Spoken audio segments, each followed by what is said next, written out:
week after the Muthoot burglary in Tirupur, cops cracked the case. 2 accused have been arrested. The AIDMK government reopens the phone tapping case under the previous regime, appoints a special public prosecutor to handle this case. Activists staged protest over the rejection of a candidate's nomination for the civic polls as citing her hearing impairment. State Election Commissioner hints at tweaking laws. கனிவுடன் பரிசீலிக்க வேண்டிய கோரிக்கை அதற்காக வேண்டி உரிய சட்ட திருத்தத்திற்கு ஏற்பாடு செஞ்சிருக்கிறோம் உரிய சட்ட திருத்தம் வந்து நடைமுறைப்படுத்துவோம். Opposition parties in Puducherry demand a CBI probe into allegations that the education minister used a proxy to clear his class 10 exams. City cops in overdrive against in vogue FATSI number plates. 56,000 cases have already been booked. 2 dead, 1 injured and an entire building razed to the ground after an explosion in the firecracker unit in Birdanagar. A 28-year-old newly married woman commits suicide in Dalmani after alleged torture by her husband and the in-laws. The police arrest the accused. And the mighty Super Kings humbled again, this time by Trinidad and Tobago. Will luck help them avoid a first-round exit? Very good evening. You're watching Late Night News with me, Ashmit. Time now for the latest developments from across the nation. The government sticks with 32 rupees a day poverty line but says there will be no cap for social sector benefits. TRS Chief Chandrasekhar Rao will meet Prime Minister on the Telangana issue. The Prime Minister also meets Congress MPs and MLAs. The CBI raids the house of an MLA close to the Reddy brothers in Bellary. Jindal Steel deny any raids on their plants. Following NDTV's report of euthanasia plea by a terminally ill patient, gets help from Rajya Sabha MP. And finally, after days of rumours, Shane Warne himself confirms that he's engaged to Liz Hurley.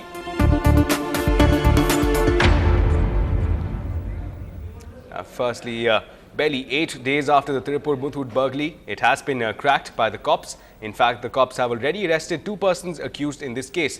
Now, in all, over 100 persons were interrogated by different special teams constituted by the district police following the robbery, in which as much as 1,381 sovereigns of gold jewellery were looted from the branch office on September 24th. The fact that the crime was committed without disturbing the furniture on the office premises and the recovery of electronic gadgets that were robbed from some employees of the firm had given concrete leads to the police during their investigations. Well, in a fresh twist to the phone tapping case, the AIDMK government has appointed a special public prosecutor to conduct a CBCID probe into the case. Now, the state government has appointed A.N. Thambidurai, an advocate in the Madras High Court, as the special public prosecutor. The tapes, which were leaked by A. Shankar, a special assistant in the Directorate of Vigilance and Anti-Corruption, or otherwise known as the DVAC, to the media, had a former Chief Secretary L.K. Tripathi instructing the then DVAC Chief S.K. Upadhyay to explore the possibilities of making out a cognizable case against Jayalalitha in her purchasing the Kodanad estate. Now, interestingly, it was the leakage of this conversation that hinted at possible intentions of the previous DMK government to target the Chief Minister Jayalalitha through a corruption case. Now, moving ahead, in a move that has caused outrage amongst members of the civil society, the nomination of a differently abled person to contest in the upcoming polls has been rejected. Now, a 27-year-old woman, Kavita, was hoping to contest from a village in Vilupuram district, but her political aspirations were squashed due to a hearing impairment. Now, in the latest development, the State Election Commission, while on the back foot, has shifted the buck to the government, appealing to the Chief Minister to reform the relevant legal provisions to allow Kavita to contest. Now, earlier in the day, dozens of rights activists confronted the State Election Commission and demanded an answer for rejection of her nomination. Meanwhile, the Federation of Tamil Nadu Physically Handicapped Association is also considering legal options. However, sources within the Election Commission have confirmed that Kavita will only be able to contest in the next edition of the polls.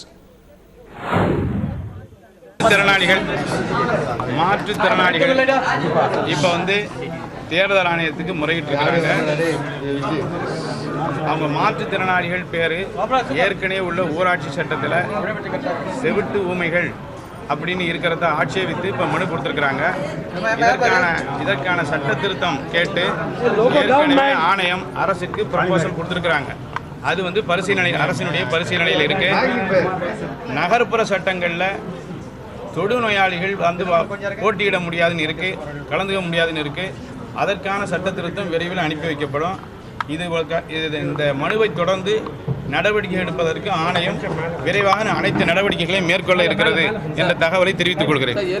It's very disappointing to note the commissioner who is saying here will have a talk with you and please come upstairs, and he never entertained any of our deliberations. He just took our application and he has just gone up, and it very clearly says, and he's saying that no, we will propose to the government and we will propose for an amendment in the Tamil Nadu Legislative Assembly, which means very indirectly on, and in fact I would say it's directly as well, that Kavita's candidature will not be possible and it will not go through, which means it stands cancelled. அவங்க வந்து சொல்லியிருக்கிற கோரிக்கை நியாயமான கோரிக்கை தான். அவங்க சொல்கிற கோரிக்கை நியாயமான கோரிக்கை. அந்த கோரிக்கை வந்து மிக கனிவுடன் பரிசீலிக்க வேண்டிய கோரிக்கை. அதற்காக வேண்டி உரிய சட்ட திருத்தத்திற்கு ஏற்பாடு செஞ்சுருக்கிறோம். உரிய சட்ட திருத்தம் வந்து நடைமுறைப்படுத்துகிறோம். Now, in a new twist of politics, Education Minister of Puducherry seems to have got himself stuck between what he believes is political vendetta versus alleged claims of educational malpractices. Sam Daniel has this report.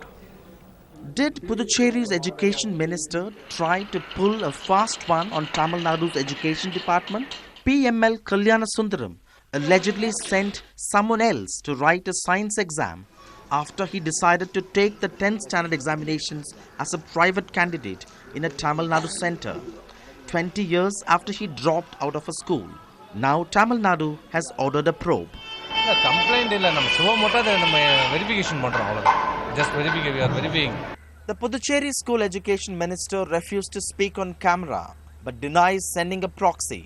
He blames it on politics behind the allegation and that he would handle it legally. Recently, the Puducherry Chief Minister K. Rangaswamy refused to give cabinet berths to AIADMK MLAs, even though he won the elections in alliance with Amma. Is it political vendetta, or is the minister really guilty of malpractice? While the probe will soon reveal the truth, either way, it seems to be a new low. With Palaniswamy in Puducherry, Sam Daniel, Fine TV.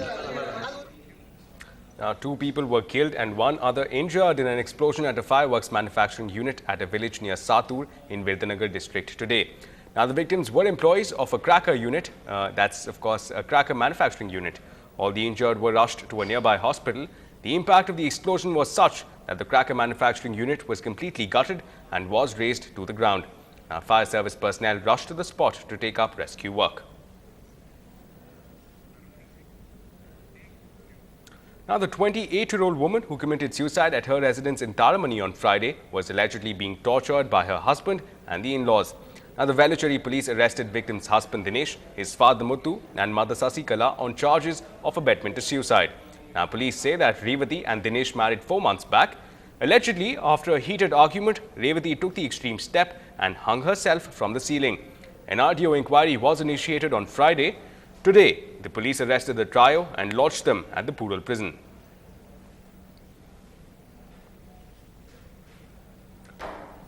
Now, in more news from the city, so far this year, the Chennai Traffic Police has booked 56,000 cases against vehicle owners who had fitted fancy number plates onto their vehicles. Now, a fine amount of 50 rupees is being collected from each motorist who is found guilty of this offence. Now, a senior police official told NDTV Hindu that majority of fancy number plates were being found on 2-wheelers of college students and cars belonging to functionaries of political parties. In Chennai city alone, on an average, 10,000 cases are being booked every day for various traffic violations. Well, up ahead, after a very short break, looking to challenge the numero uno low-cost cars, Honda unveils its own Gladiator. We tell you more details on the other side.